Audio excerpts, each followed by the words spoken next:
السلام علیکم ورحمۃ اللہ وبرکاتہ۔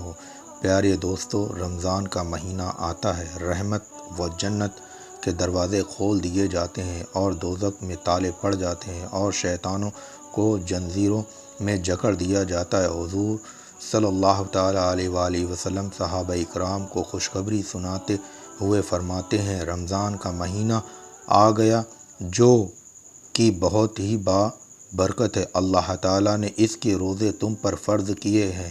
اس میں جنت کے دروازے کھول دیے جاتے ہیں اور جہنم کے دروازے بند کر دیے جاتے ہیں۔ سرکش شیطانوں کو قید کر دیا جاتا ہے۔ اس میں ایک رات شب قدر ہے جو 1000 مہینوں سے بڑھ کر ہے۔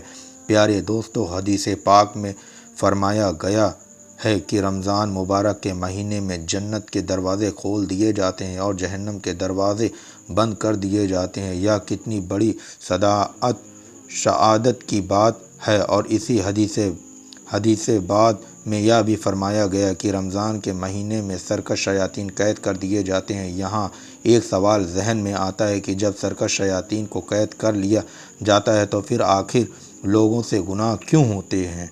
پیارے دوستو، اس کے کئی جواب ہو سکتے ہیں۔ مثلا 11 مہینہ تک شیطان انسان کو بہکانے میں لگا رہتا ہے اور بدنصیب انسان بھی شیطان کے چکر میں آ کر گناہ پر گناہ کرتا رہتا ہے۔ اس طرح انسان کا ذہن گناہوں میں عادی ہو جاتا ہے اور ماہ رمضان میں گناہوں سے وہ باز نہیں رہتا۔ زیادہ تر ماہ رمضان میں انہی لوگوں سے گناہ زیادہ ہوتے ہیں جو رمضان کے علاوہ بھی کثرت کے ساتھ گناہوں میں پڑے رہتے ہیں، کیونکہ ان کا نفس گناہوں پر عادی ہو چکا ہوتا ہے۔ لہذا وہی نفس ماہ رمضان میں بھی ان کو گناہوں پر ابھارتا رہتا ہے۔ حدیث مبارک میں آتا ہے جب کوئی انسان گناہ کرتا ہے تو اس کے دل پر ایک سیاہ نقطہ بن جاتا ہے، جب دوسری بار گناہ کرتا ہے تو دوسرا سیاہ نقطہ بن جاتا ہے، یہاں تک کہ اس کا دل سیاہ ہو جاتا ہے، اور نتیجہ یہ نکلتا ہے کہ بھلائی کی بات کر کے بات اس کے دل پر اثر انداز نہیں ہوتی۔ جب اب ظاہر ہے کہ جس کا دل ہی جنگ آلود ہو، سیاہ ہو چکا ہو، اس پر بھلائی اور خیر کی بات اور نصیحت کہاں اثر کرے گا؟ ماہ رمضان ہو یا رمضان کے علاوہ ایسے انسان کا گناہوں سے باز رہنا نہایت ہی دشوار ہو جاتا ہے۔ اس کا دل نیکی کی طرف مائل ہی نہیں ہوتا۔ اگر وہ نیکی کی طرف آ بھی گیا تو کبھی کبھی اس کا جی اسی سیاہی کی وجہ سے نیکی میں نہیں لگتا اور وہ نیکیوں کے ماحول سے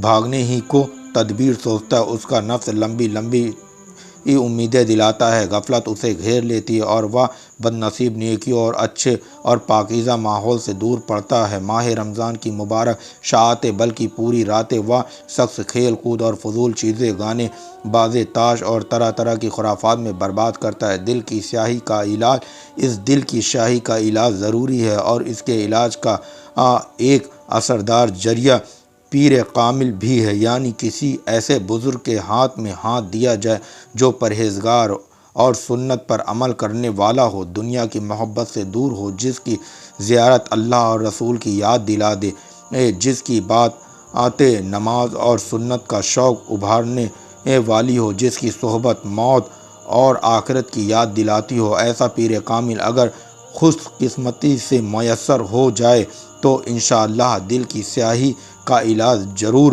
ہو جائے گا، مگر یہ سب کچھ اللہ تعالیٰ کے چاہنے اور اس کی رحمت پر ہے۔ اللہ ہر مسلمان بھائی بہن ان کے دل کی سیاہی کو دور فرمائے۔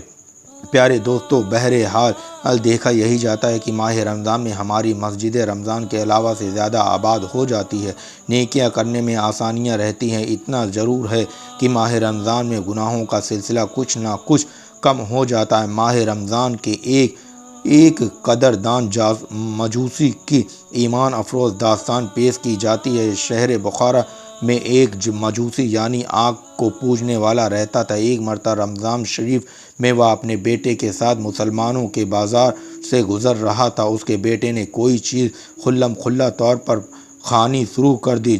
مجوسی نے جب یہ دیکھا تو اپنے بیٹے کو ایک تماچا رسید کر دیا اور خوب ڈانٹ کر کہا، تجھے رمضان مبارک کے مہینے میں مسلمانوں کے بازار میں کھاتے ہوئے شرم نہیں آتی؟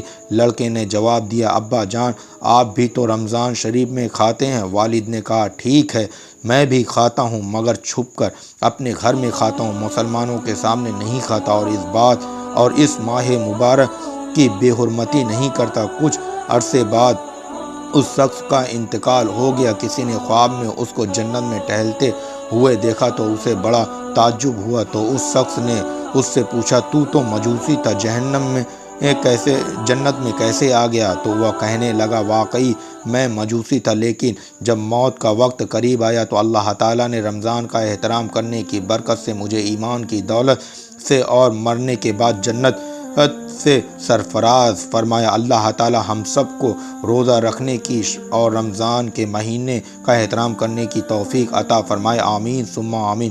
دوستو اگر ویڈیو اچھی لگی ہو تو ویڈیو کو لائک شیئر ضرور کریں اور ہمارے چینل کو سبسکرائب